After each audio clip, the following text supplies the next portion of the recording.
prime time on the top game, it's a fine line. Man of the match, that's Daveye, he's the main guy, keep a close eye. Make sure you don't make no wrong play, cause I'm with Jose and Andre. And when Cyrus comes to walk in, you better know that you are watching Premier League. Daveye, tell what time we on. Prime time. Let me hear you say Premier League. Daveye, tell what time we on. Prime time.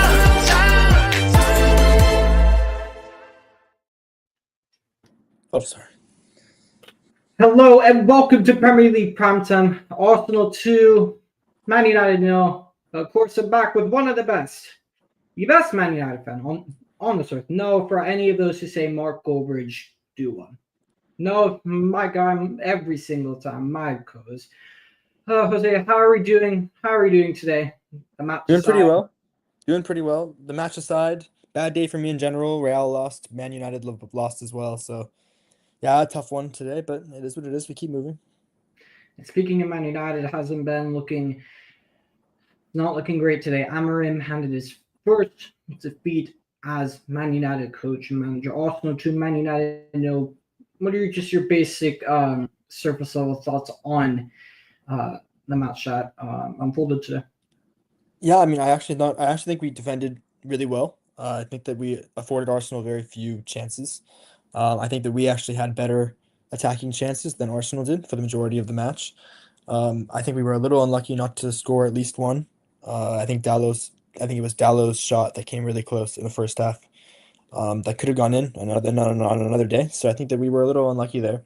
But I have to say the match really just came down to Arsenal's corner strategy, their corner tactics. So I think it was really interesting to see. And the minute I saw what they were doing, I knew we were in some big trouble because I saw that they had basically all of their attackers and some of their defenders, basically on the goal line, away from the goal. And then when the corner would come in, they would all come in, rush the keeper, provide him absolutely no room whatsoever. And then basically any kind of touch from any player, our player or their player, was going to take the ball into the net. So it's a very, very smart tactic. I don't know why more teams haven't figured that out yet. And I think that there wasn't much we could do about it today.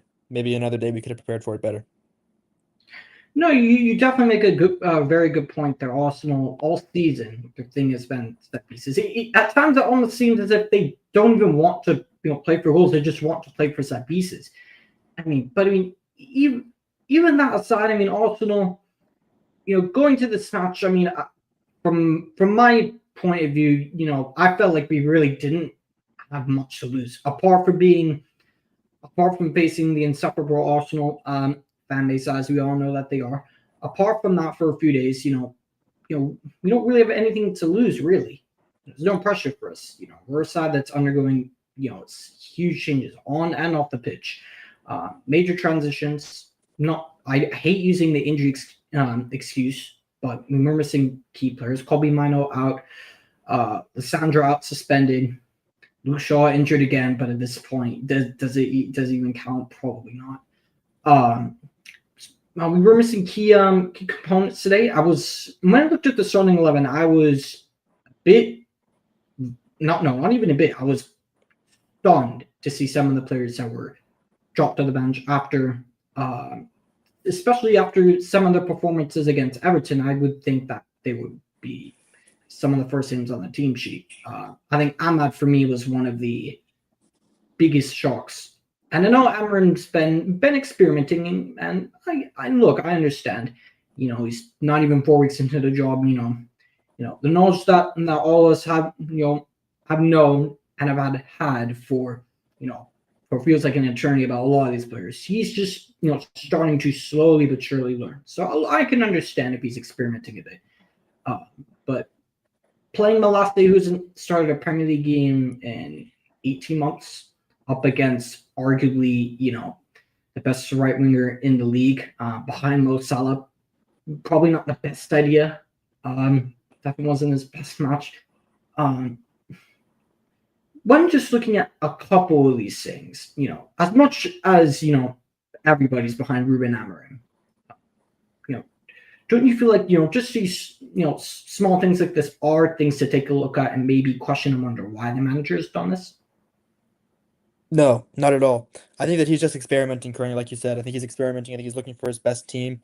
I think that we've seen it in every match. He's basically has, at this point, he almost has two different 11s, especially going forward.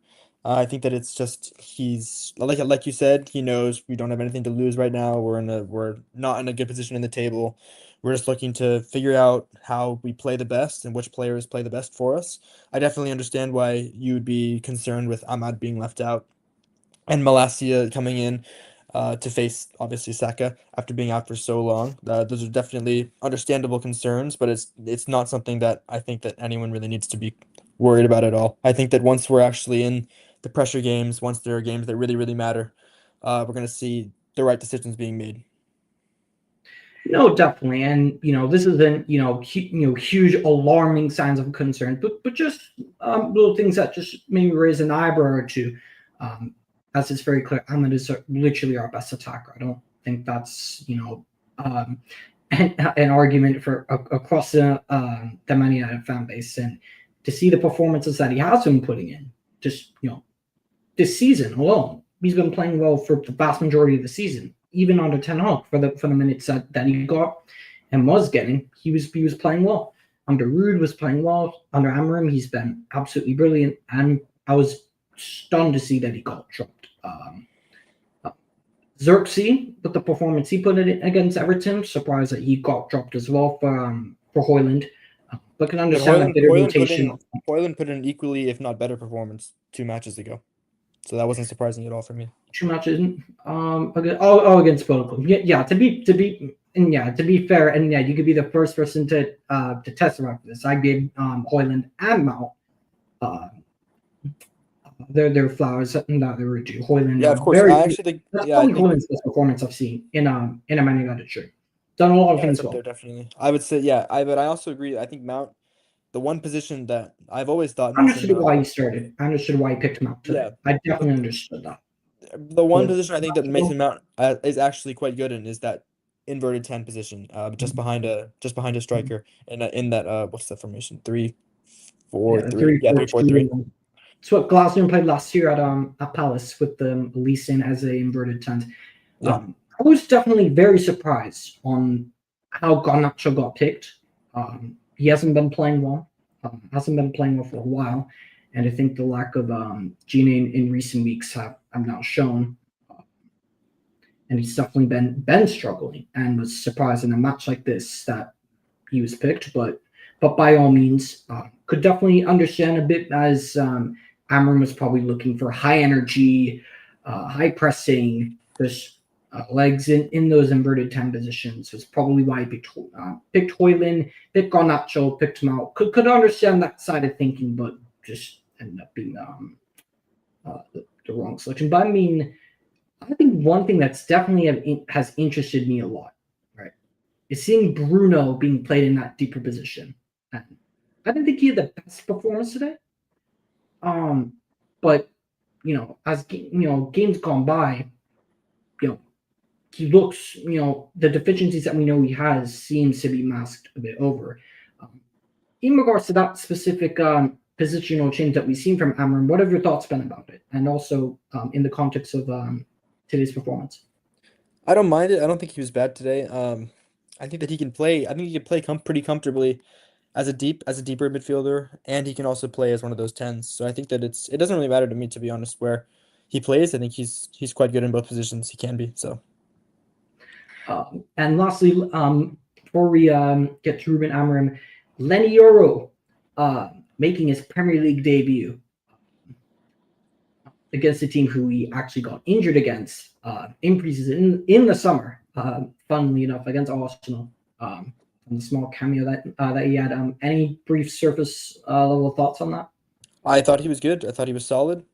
There was one moment where I think that Arsenal were attacking, and he had played one of their players on side. I can't remember if it was Saka or Martinelli or one of the two of them. And then afterwards they slid the ball through, and he made a really good recovery challenge to clear the ball. So I was impressed with him. No, not just with that moment, but I think he had a couple other moments where he looked very solid. And he's a young player, coming in to play Arsenal can be a challenge. The pressure can get to you, and it didn't get to him clearly. So I was definitely impressed. I hope he can become a mainstay player in our backline. I know from a Real Madrid standpoint, he may be a bit upset, but at least from a Man United standpoint, you have to give Ineos massive shots and praise for that, because I think we have Well, you know, let's hold on. He's played one game, and then a real we'll talent judge on your we'll judge hands. him at the end of the season as what kind of signing he's been. But I think that he's looking good. He's looking Got a good. lot of potential, man. Yeah, he does. He does have a lot of Highly potential. touted. I think this is a player that for me is definitely one of the best sound defenders in Europe right now. Even nominated for the Copa Trophy. Not that means anything, but just even being on the nomination list. And yes, that some could say recent years those on the Ballon d'Or list, especially this past year, maybe weren't warranted, but in the most general sense, right? I think anyone on the Copa Trophy list, is at least that says something about them as a footballer. And I think that this player, I think under the right vision, under the right coach, if nurtured properly, I think we have a very, very, very good player on our hands, and hopefully that ends up being the case for Lenny, or spend a good amount of money on him. But really do hope he does come good. I'd like him to muscle up a bit. He's a bit thin. Yeah, Like just coming back from a long injury. Just coming back from injury, of course, he might not be the most fit, or he might be a bit rusty, which is normal, natural. Which I'm sure he'll find himself reaching match pace again at some point soon. But before we get into the player ratings, a big talking point that I want to talk about is Ruben Amorim. I've been saying for a while that I'm very interested in seeing what this manager's reaction to adversity is going to be. Whether the reality check kicked in a lot later, or whether it kicked in now. Which if you think about it, I'm kind of glad it's happened now. So then I don't think it's happened. It's not happened yet. The reality check is because no one's expecting anything yet. Not a significant The reality check It's a bit of a comes wake-up after. call. I call it a wake-up call, I guess. But the reality check happens after a manager has already been successful. It happened to Mourinho after he finished second in the league. It happened to Oli after he finished second and third in the league. It happened to Ten Hag after he finished third in the league. It comes with the first. It's the season before that's successful, and then you go into another. You go into the next season and you start playing poorly. That's when the reality check is going to hit. Fair enough. No, I definitely wholeheartedly agree with that. I guess you could call this a wake-up call, not necessarily the reality check, but this is a bit of a wake-up call to see what kind of task Amorim has on his hands. But the one thing that it will say is that, this is Ineos' first managerial appointment, and Ineos haven't appointed. Tama wasn't Ineos' manager. That was not our guy. This is their first appointment at this football club, and I think with the drastically differing levels of football incompetence, that from the old regime to the new regime, it's definitely a significant upgrade. And this is where I'm really going to start to look at Ineos and create my judgments and opinions on it, because none of the managers of the past were their appointments, for the ones in charge of the footballing side of things. So I'm going to expect that they back this manager, and that hopefully I'm hoping it's not a repeat of the cycle. That's what I'm hoping, because new ownership, we don't know. We generally don't know. Could very well be the case that that's the way it goes, but we don't know for sure. Hopefully it's not the case. So, but in regards to just this sort of this split now, we could say the quote unquote honeymoon period is over. What do you honeymoon think period lasts for the rest of the season? What do you think is his reaction is going to be to this sort of adversity now? How do you think he's going to react? What do you think he's going to tell the players, whether it's in the dressing room, back at Carrington the next day? Do you think he'll change anything? Looking at Forest at the weekend. After this, not necessarily. I don't think so. I would assume he's going to continue experimenting. He's going to continue changing the 11 every week.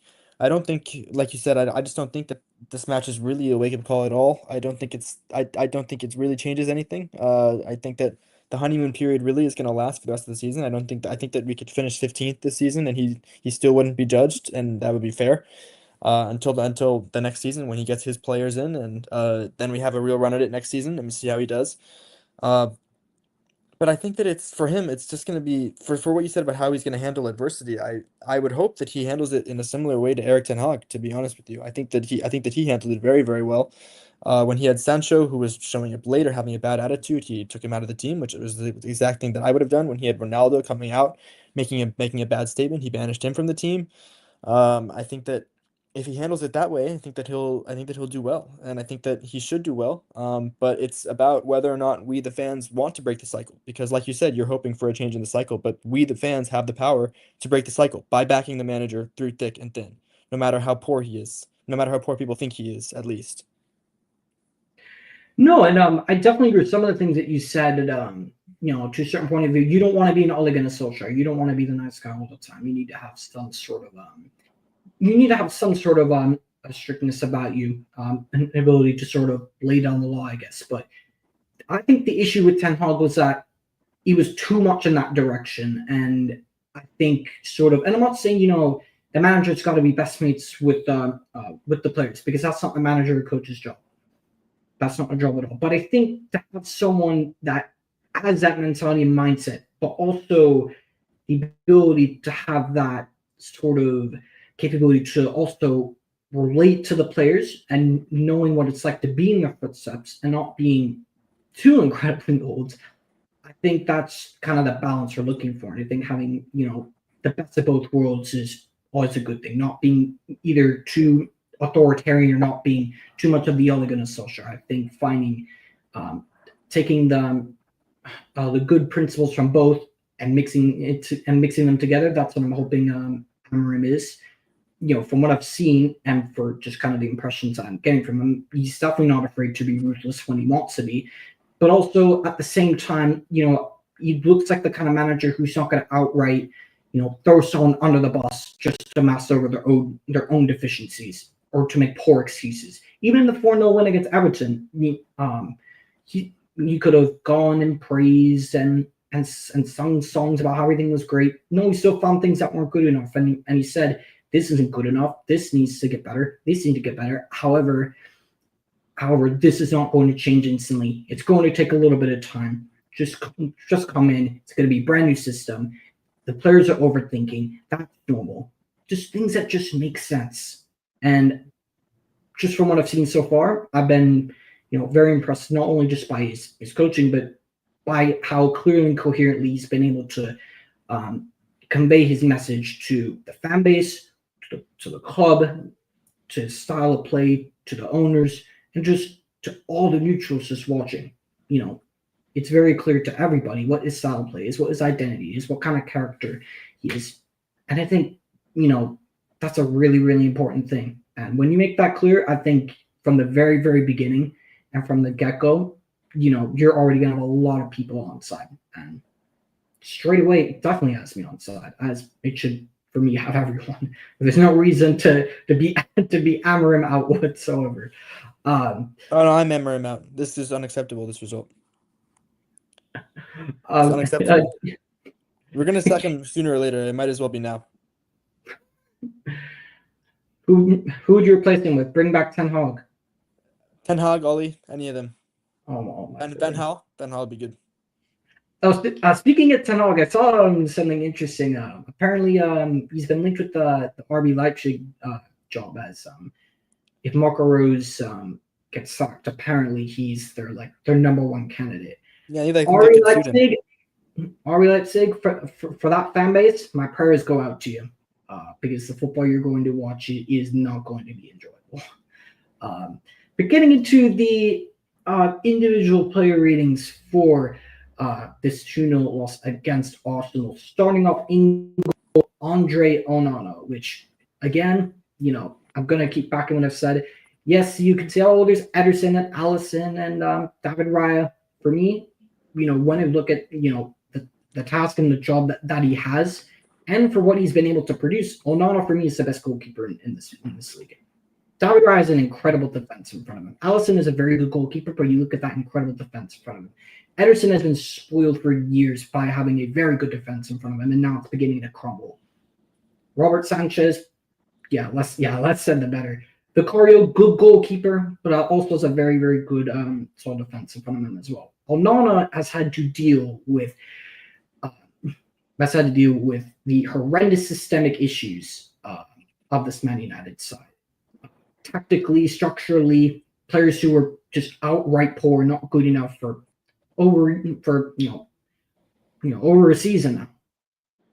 And without Onana, we probably would have conceded probably 3 times the amount of goals that we have since he's signed for the club. So, fair play to Onana, man. And he probably stopped this game from being 4-5. But over to you. What are your thoughts on Andre Onana's performance today? Yeah, I mean, I was not expecting you to say that you think he's the best goalkeeper in the league, certainly. I don't necessarily disagree with you. I think he's a great goalkeeper. And I think that he's often overlooked because of how silly his start to life was in Manchester. But I think he's class. I think he's been class for a while now. I thought he was great today. I'd probably give him an 8. No, definitely. Could definitely understand those supporters who see that player rating in a very similar way as you do. Because and as you were saying, like, last season, I mean, we couldn't believe what we were seeing. I mean, I felt like he wanted I felt like he was Ten Hag out as well. He was literally picking up the ball and throwing it into his own net.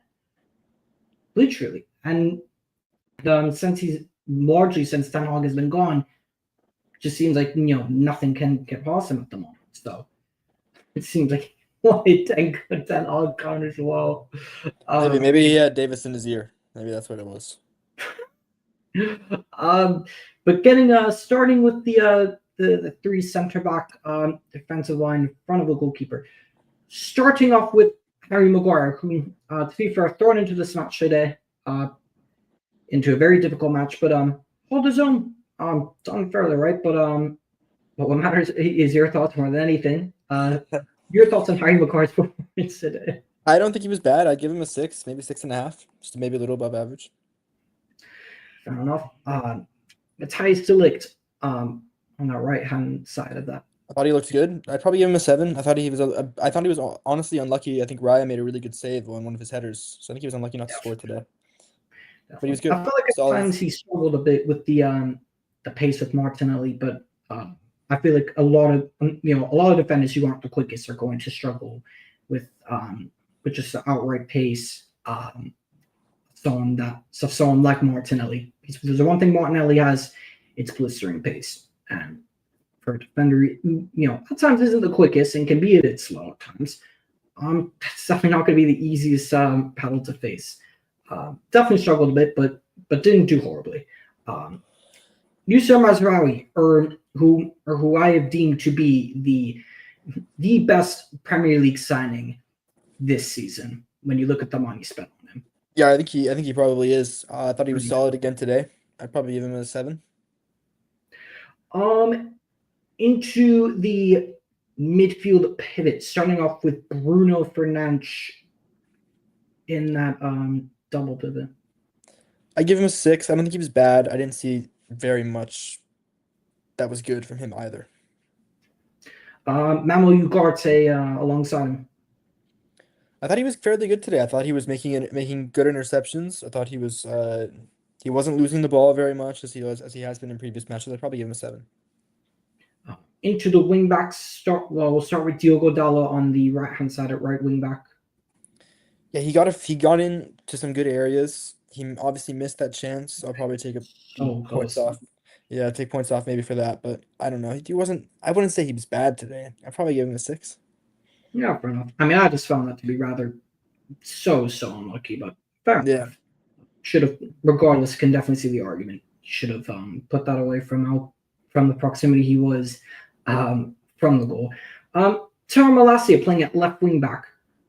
I mean, I didn't think he was bad, honestly. I mean, maybe you could criticize him for giving Saka a bit too much room. I don't know. Maybe I'd give him 5.5, 6. But he wasn't. It's picking straws. Honestly, he wasn't terrible at all. No, and honestly, I thought it would be a lot worse. Although, I definitely think he was poor. But of course, taking everything into context, it's his first start in the Premier League back for 18 months, and he's definitely very, very rusty with the severity of the injuries that he's had to go through and deal with. So it's definitely important to take all that into perspective and context.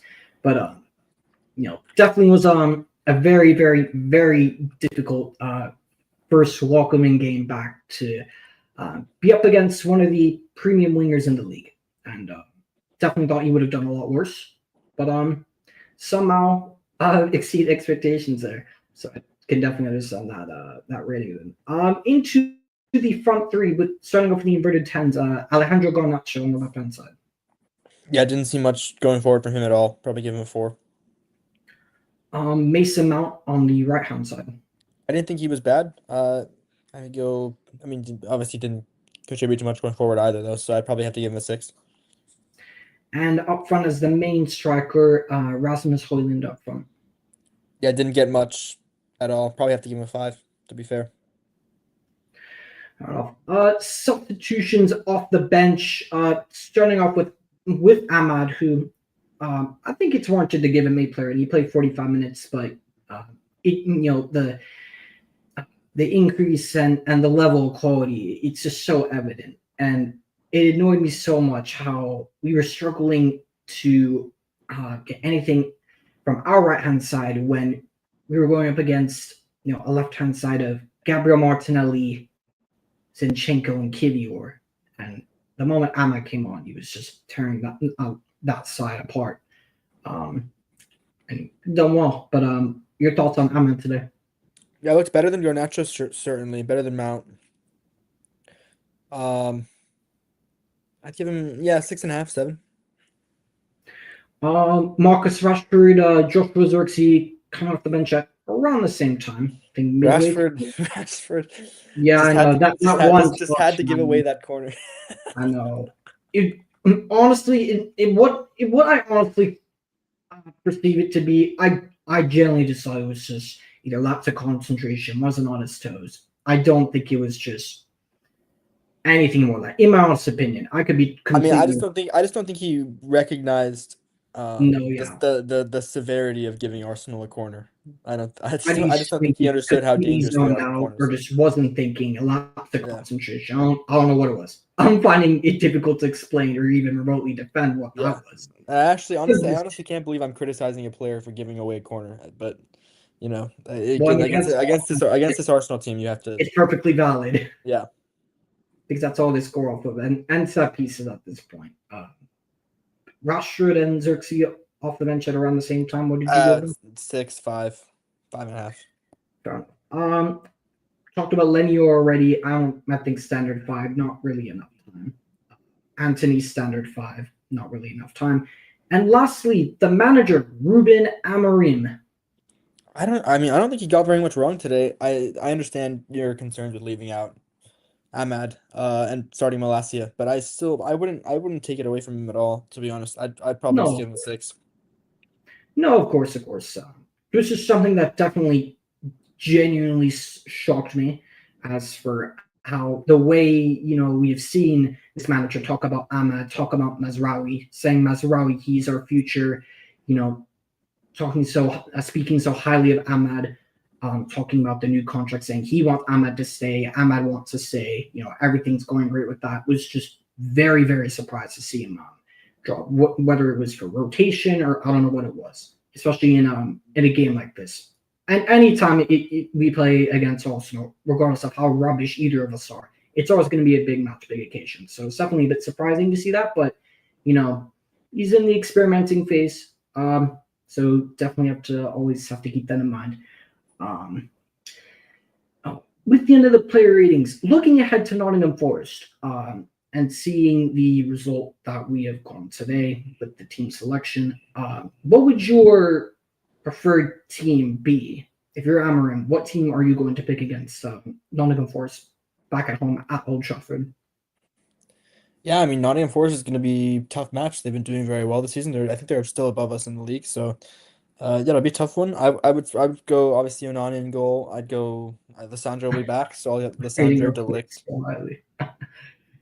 Joey thinks I don't know if he's talking to you or me, but he's saying he's rating the players so highly we lost. I don't know if that's directed at you or myself, but whoever it is. Travis I am rating them highly because they didn't really do a lot wrong. We were very poor. We were poor going forward. I'll give you that, which is why I There were rated poor the players moments. going forward low. But I agree. the defending was actually quite good, except for on the two corners, obviously.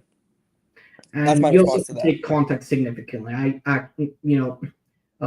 In the words of Saigai, I agree with Joe because you have to take the context of the entire season situation of everything that's going on with us right now.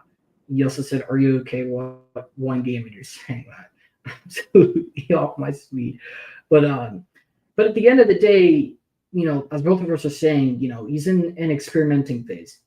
He's literally probably just mastering some of these players' names. That's kind of where he's at right now. He's probably just learning all these players' basic strengths and weaknesses. So he's just putting players in place and seeing what works, what doesn't. Even though a lot of this we kind of already know, but he's just seeing it for himself. But what changes would you make to the team for Forest at the weekend? Yeah, so I'd go Onana in goal. I'd go Yoro, Delict, and Martinez at the back. I'd bring Menu back in. I'd be excited to get him back in. I'd stick Ugarte in midfield. I'd probably go Ahmad on the right. I think he's been working very well over there. I'd go Mazraoui on the. Oh, sorry, Mazraoui. No, I'd go Dallo on the left, and then He's been outstanding at centre back. I don't know if Amorim yeah, would. he's been great. He's been great. But he could play in the back. Really, he's just that good of a footballer. Yeah. And then I'd honestly keep Mount. I'd keep Mount up front on the right. I'd probably put Bruno on the left because I want to see him there. And then I'd have Højlund up front. Fair enough. And there you have it. You've heard it from the man, the myth, the legend himself, Joe. That's his thoughts on the Arsenal match. Next up, you will be hearing from myself and my honest, unfiltered thoughts. And no, Joe, before it happens, no, I'm not going to absolutely lose my mind because there's not a lot to lose my mind over, really. Maybe over. I don't know. I think it's Amorim out for me after this. I thought you looked at we might as well. We might as well just get it done at this point. It's gonna happen. I thought you're saying the same thing with Lopetegui. First when he dropped Soufal and then gave him a new contract, allegedly. Well, yeah, when he dropped Soufal, yeah, Lopetegui out. But now they're giving him a new contract, so he can stay. Honestly, my thoughts and prayers go out for Westham, for the football that they are watching. Literally, that is just that's some of the worst football that I've ever seen, genuinely. But there you have it. That's today's thoughts on Arsenal 2, Man United 0. And we'll see you in the